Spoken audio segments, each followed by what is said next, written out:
بابا من شما بابا چی میگی؟ عمو هم شدم خبر ندارم. فرید منو که یادت نرفته، همین چند دقیقه پیش از ما خرید کردی، هم تو لیست بذار دیگه. حتما.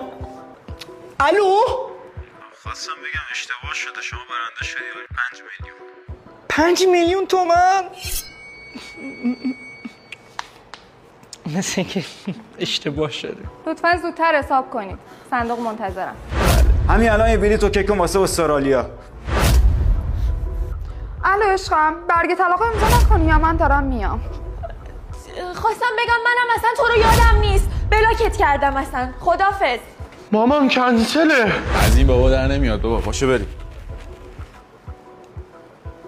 الو داداش دمت گرم جواب داد. 10 میلیون میزنم برات آقا. آقا